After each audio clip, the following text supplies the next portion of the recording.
Hey, what's going on, family? It's Brother Andrew back again with another video. And today we're starting a brand new video series.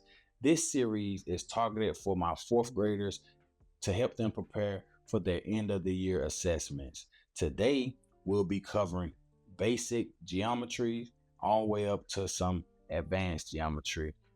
Like I said, we're going over fourth grade material, but this is going to be very, very useful for my third graders and my fifth graders as well. So if you're in any one of those ranges, this is the video for you.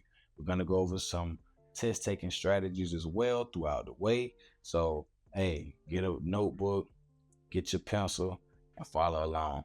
I'm going to be on the iPad and I'll be doing some overhead manipulative work as well. So, hey, let's get it in. Let's get it in.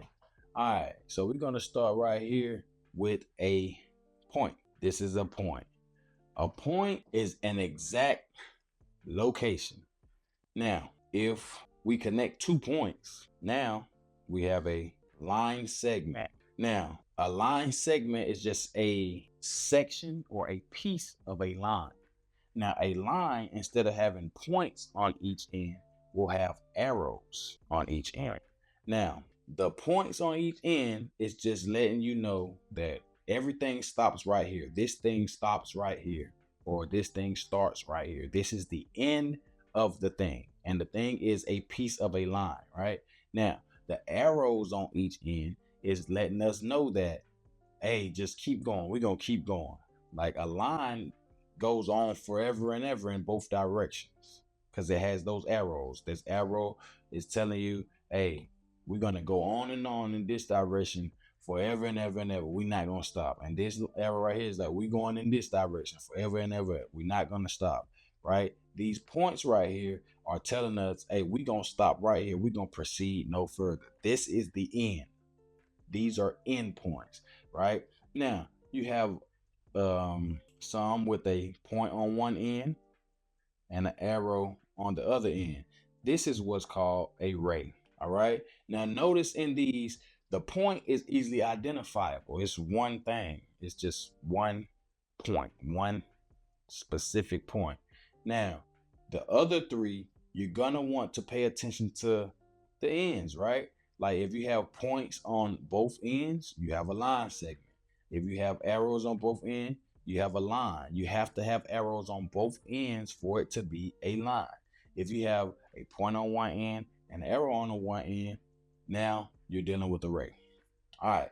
So now that we covered those basic geometric shapes or images, we're going to go on. All right. In this topic, we're going to go over angles, right? Angles are formed when you have line segments or rays that meet. All right, so this is an angle. It meets right here. Now we have a very, very specific type of angle called a right angle. Now a right angle makes a perfect 90 degrees, right? Have perfect 90 degrees. That's what's called a right angle. Now, angle that's smaller than 90 degrees will be called an acute angle. And an angle that's larger than 90 degrees will be called an obtuse angle. So these are the three types of angles that we could have. So now that we understand angles and the three different names of angles, right? We have a right angle making a perfect 90 degree. That's like the corner, like the corner of a square, the corner of a rectangle, the corner where the wall meets the ceiling, the corner where the floor meets the wall, 90 degrees. You also have an acute angle. An acute angle is a angle that's less than 90 degrees, a small little acute angle, an acute angle. Now you have what's called an obtuse angle, a really, really big angle, or an angle that's larger than 90 degrees, obtuse angle. So you have an acute angle and you have an obtuse angle. They're all angles though. All right, moving on, we're gonna go over some two-dimensional shapes, some flat shapes, right? So we're going to start with what's called quadrilaterals. Quadrilaterals. Now, quadrilateral is a polygon that has four sides. Four sides. So we're starting right here with the square. Now, there's some characteristics of a square that are very, very similar to other quadrilaterals. We have a rectangle and we also have a trapezoid. All right. Have trapezoids. So all of these are quadrilaterals. The main characteristic that allows these to be quadrilaterals is that they're all closed. They all have four sides. One, two, three, four. One, two, three, four. One, two, three, four. That's what qualifies them as being quadrilateral. They have four sides and they're enclosed two-dimensional shapes. Right. Now, let's go over some other characteristics that differentiate them. Like we have a square. It has two pair of parallel sides. The parallel sides are just lines are parallel when line segments rays are parallel when they're going in the same direction. Let's imagine something like train tracks. Train tracks, they go in the same direction and they'll never cross.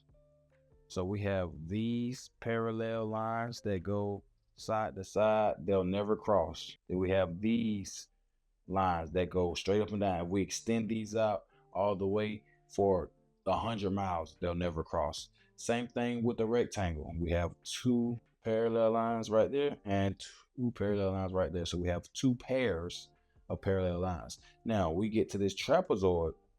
We only have one pair of parallel lines. If you notice, the top and the bottom, they're parallel, but the sides, these sides are not parallel. If we extend these lines out farther, they'll eventually run into each other. Therefore, they're not parallel. All right.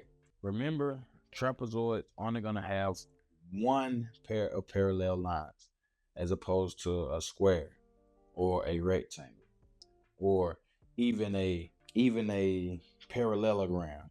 A parallelogram is going to have two pair of parallel lines. Right? Two pair of parallel lines. Now, these are parallel. Even though they're slanted, they're still parallel because they're going in they slanted the same direction. They're going the same direction. So these are still parallel lines and these are parallel lines. Just because they're not lined up perfectly doesn't mean they're not parallel, right? All right, so moving forward, we're going to go back. So we talked about squares earlier and how they are a quadrilateral, but a square is very, very unique quadrilateral because it fits into multiple categories. First off, it has two pair of parallel lines. These lines are parallel. They're going in the same direction, and these lines are also parallel. So it qualifies this square as being a parallelogram as well. Another interesting feature about this square is that it has 90-degree angles. These are symbols that represent 90-degree angles. Look like little boxes within the box, right? So these are symbols that represent 90-degree angles. So if I was to even make a rectangle also has 90-degree angles, and we would notate that by simply putting the corners just like that. So anytime you see these symbols, it's signifying that we have 90-degree angles. Okay, now there are some other symbols that you need to be aware of. So if two sides are the same length, they are called congruent. Congruent, meaning they are the same length. Now we all know that a square has four sides that are the same length. Therefore, a square has four congruent sides. Now, the symbol for congruent sides is just a simple marking, right? Just like that. Now, in the case of a rectangle, and we wanted to make markings on the rectangle, all of the sides of a rectangle are not congruent. Therefore, we would have different markings for sides that are not congruent. So we have two pair of congruent sides, meaning we have two sides are equal and the other two sides are equal. So for these sides, we will put the marking like that. And then we would have similar marking, but different, very identifiable.